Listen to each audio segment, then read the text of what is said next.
Word up, word up. Welcome to another great episode of Get On Code. Woo! Welcome to the light. From fat, black, and unlovable to beautiful, powerful love. And we must remember how to love ourselves again. What do you mean by that? Man, so as black women, I could say in this country or really on this planet, we have been ostracized. We have been put at the bottom of every hierarchy, whether it's for intelligence, whether it's for beauty, kind of unprotected and just told that we aren't good enough in any arena. And yet the black woman is the first woman on the planet. So every human being comes from the womb of a black woman. And it's time for us to remember that, to remember, if you go to one of the other pages on my website, remember who the F we are. And I'm being respectful because I would normally just drop the F-bomb, but it's important. Well, shit, yeah. So we need to remember who the fuck we are. You know what I'm saying? So, and to remember that, like, what we have done as a people, just thinking about the slave trade alone. And the number of us that arrived here and the number of us that are here now, that was all of the people birthed from a black woman who was enslaved or in Jim Crow, which was, only a couple of steps being out of slavery. And so to survive all of that and yet and still hold on to traditions, still hold on to our families the best way that we could, to give birth to future generations with some hope for the future. And in some cases,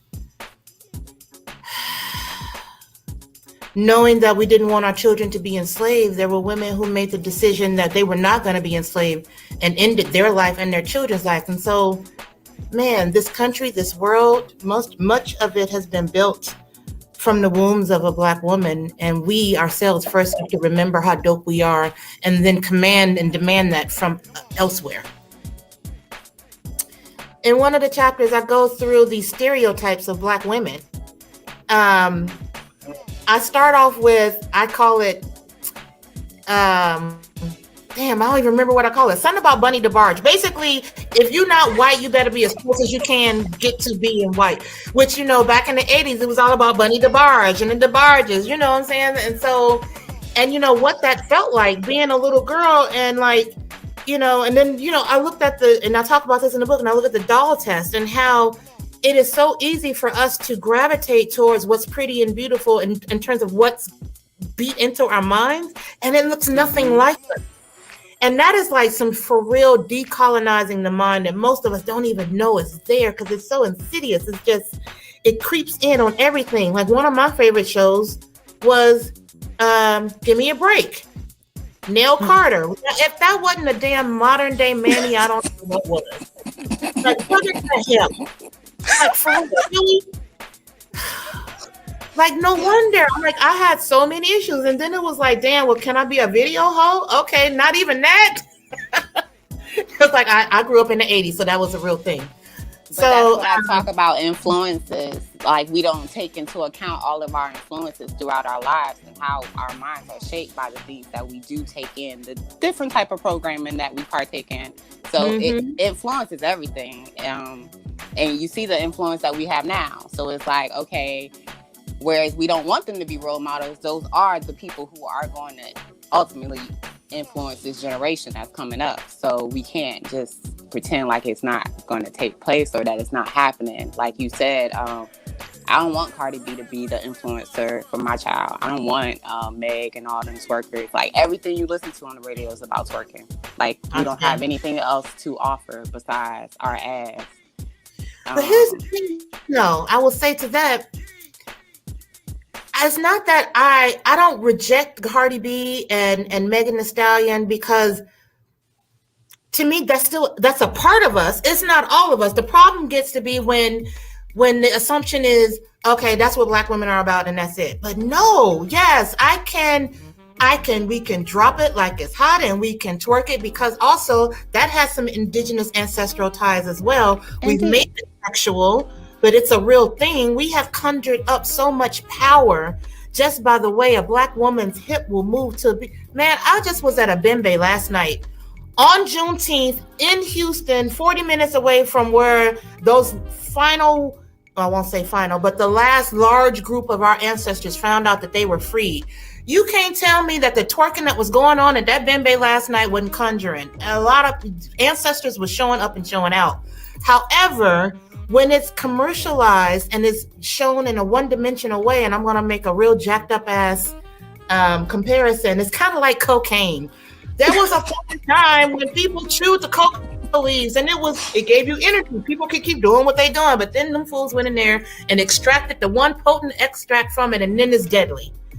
Things in nature, when they have all of their components with them, aren't bad. As when you extract that one piece and expect it to stand by itself is where the issue comes. So yeah, we got all of the things, but we got Michelle Obama, we got our vice president now. We got so many parts of us, because it all comes back down to Black women are dope as fuck. Indeed. All the things. Indeed. And Bunny DeBarge is dope too. We met her because she light skinned. It's all good. It's all good. She gave us beats. Hey, I'm a DeBarge fan, and Bunny was one of the reasons why. See, I ain't fronting. Right. He was all in love with her brother L DeBarge. I ain't even. It's all good. It's all good. It's all good. Brother Minister Zumbi, man, what are you thinking with the platitudes that Sister Barbara's dropping right now? There's something that came to mind while in her monologue. I don't know if you're familiar with a thing called the hero's journey. It was coined by Joseph Campbell, who was an expert in world mythology. In fact, he actually served as George Lucas's mentor to create the Star Wars series. And I kind of got the feeling that the sister went through that hero's journey where she had to confront what was in the cave, or she had to go through, like Hercules, those 12 labors to become someone that she's never been before. So, and I think all of us are going to have to go through our hero's journey. Many of us run away from it because we feel that we're not equipped to confront whatever is in that cave that we have to confront. So I see a lot of the hero's journey in her story. Okay. Has that concept of a hero's journey ever come up with you, sis? It's interesting. Even in my mind, I run from that because to me, I survived it, but it wasn't like I was putting effort into surviving it. I put effort into writing the book, but even that, and the book itself was a healing process, but even that, it was kind of like, I felt like I had no choice. So it didn't feel like it was me doing it. It was truly on the backs of my ancestors and truly something divine that I needed to experience. But it is absolutely true. Like, I had to go through what I went through to be where I'm at. And also, in that hero's journey, the thing is, the journey, that part of the journey ends, and then you spiral up and you begin it again. And then you spiral up and begin it again. And then when I look back over my life, because, things like dealing with major depression, almost all of my life, it's that descent and then the coming back up has been something that I've been doing in small ways my entire life. This was just like the big show. You know what I mean? Like, going through this was like, oh, you going all the way down into Hades and then you come back and see what you brought back. And now I know, and I'll have a better understanding of how to do that. But it's definitely hero's journey. And also, but it's hero's journey, but I still struggle, as you can tell from me stuttering and shit, that it's hard for me to accept it. Like, okay, that's who I am. That's how I'm rolling. But it also reminds me of this, a class I took, because, I was taking all kinds of classes and going deep into the study last year with the COVID and the pandemic. And, with all of my ongoing health issues, because you don't go through something like that. I'm like, okay, yeah, I got a clean bill of health. Like, I see multiple specialists on a regular basis for all kinds of stuff. And probably will have another surgery coming up At some point in my future, we just do testing to see when that's going to be, because part of my aorta is still dissected. And so, when I saw the pandemic coming in, I just went even deeper in, because I'm like, I can't even test whether this is real or not. I can't even, so I got to go in. So anyway, I took this course on African women's mysteries. And she covered East Africa and West Africa. And one of the things, it's Iya Kumari, Ori Institute. And one of the things she talks about in that course is she goes to the Shiro's journey and just talking about a lot of the ancient mythology from Kemet. And you see a lot of the goddesses before either things were taken over and they were shift to being, instead of being the goddess, they were the god's wife or something. But when you go back in antiquity, so many of these Black women went through that path of dissension and having to come back and having to descend and come back, and what each of those steps actually meant. And it's a divine process that's almost like every Black woman has to experience. And I say Black woman because that is who I am in this life. We could just very well say that every human being has to go through it, but our experience of it might look a little bit different than others. But it's definitely a process that we have to go through so that we can remember who we are. Otherwise, you're just kind of being defined by others, which is not acceptable, which is a certain way to be depressed and sad and to not have the life you want. I'll give really long answers. But really good answers. Whoa. How did this impact your family? You talked about your husband at the hospital, and I know you have a larger family. How did this awakening, well, there's two questions. How did the tragedy impact your family, and how did the awakening impact your family? So, my son was 13 at the time, or 12. And my daughter was 21 in 2017. So she had just graduated from college. Anyway, she was not living at home. So it was extremely terrifying for them. Even we're still unpacking a lot of it now. Even it's been it'll be 4 years this fall, and we're still unpacking a lot of it now because, there was things that they were experiencing that I wasn't aware of because I was in the midst of it, somewhere between here and the ethers, trying to get back to my body and stuff. And then, the recovery after that. So there was just so much. And my son, I would say they both had to grow up really fast. My son, especially because he was the one that was actually, living at home and whenever my husband got the call at 3 a.m. or whatever that I had coded and, he needed to get to the hospital, it was my son that had to roll with him. At one point, and he did tell me this, my son, that, and one of those times when they were getting to the hospital, when I had coded, he envisioned himself grabbing my feet of my spirit and kind of doing a wrestling move to get me back into my body.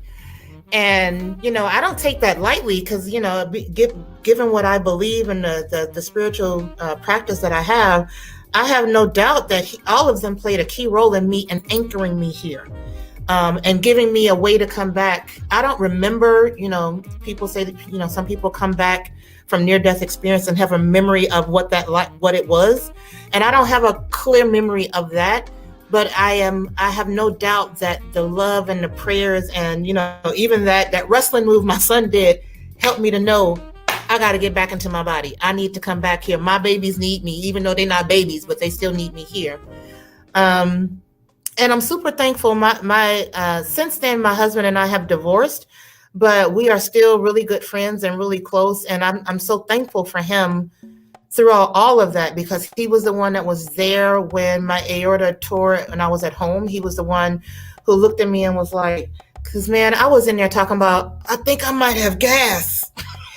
And he was like, you zoning out and not answering me. I'm calling the ambulance. So I'm thankful for him, and also throughout many of those points of helping to anchor me here. You know, he's a yoga instructor, so he was really helping me with the breath to stay tied to my breath and stay tied to my body through that breath.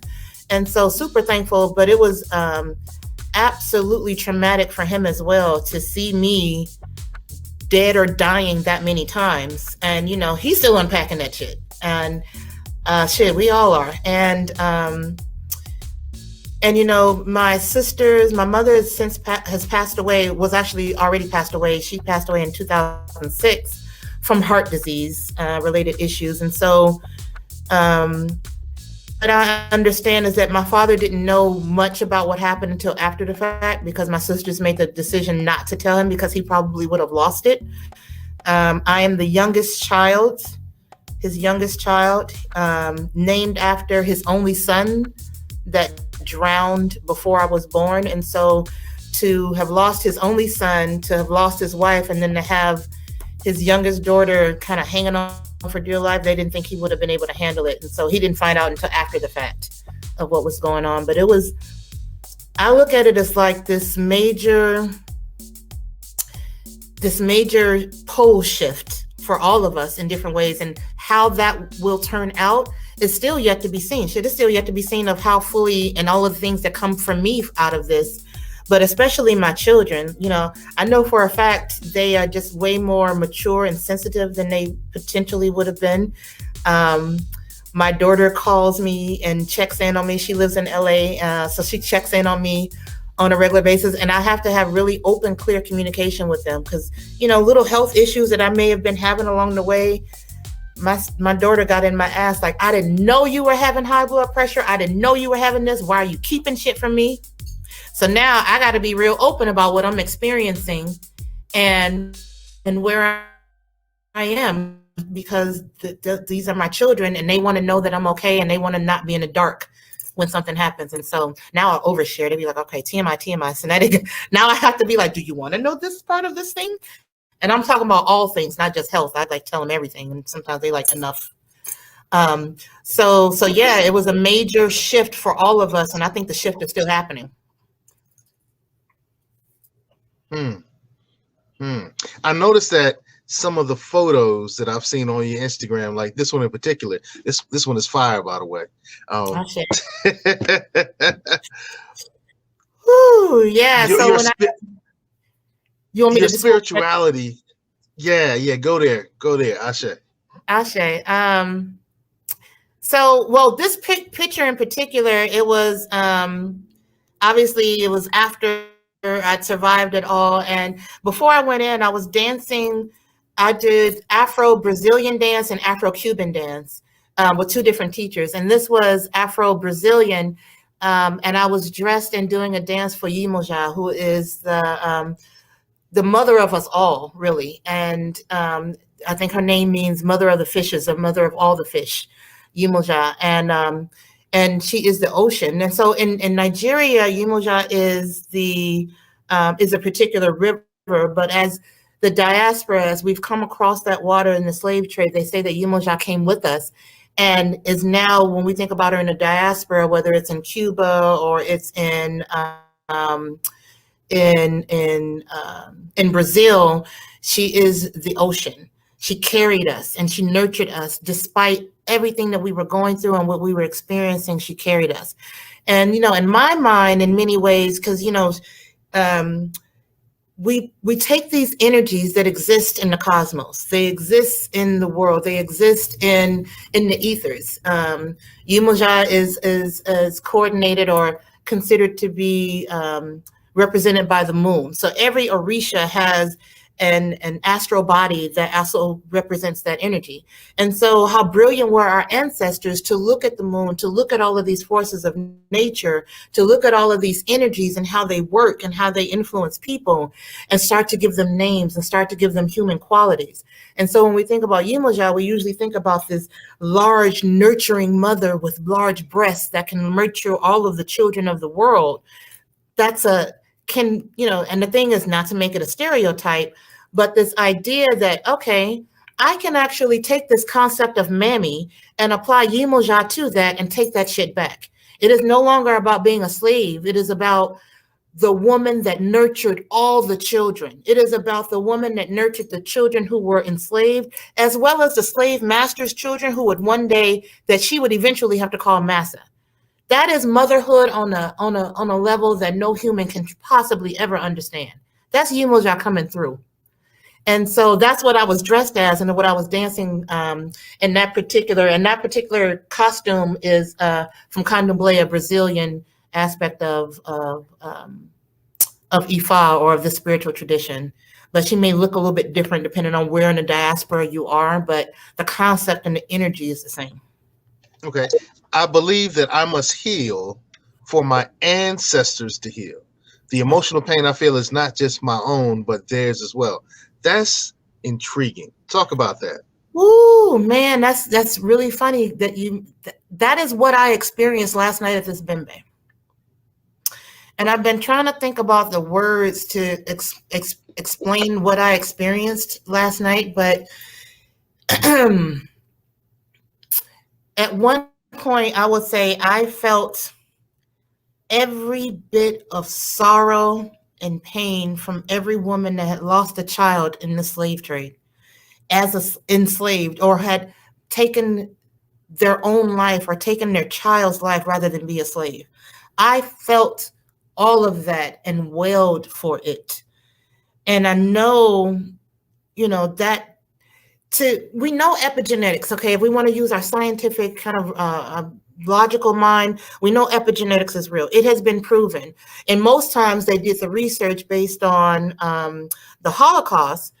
But think about 400 to 500 years, depending on where we are, of a people getting terrorized generation after generation after generation. That has passed down through our DNA, and it's held in these spiritual centers in our bodies. For me, the heart could no longer, my heart was fine. And that's the interesting thing. My heart was strong. It was the flow coming from the heart for me that broke, that tore, that could no longer hold that pain. It needed to move through. And I didn't have the awareness to know how to do that. I'm just trying to make it in life.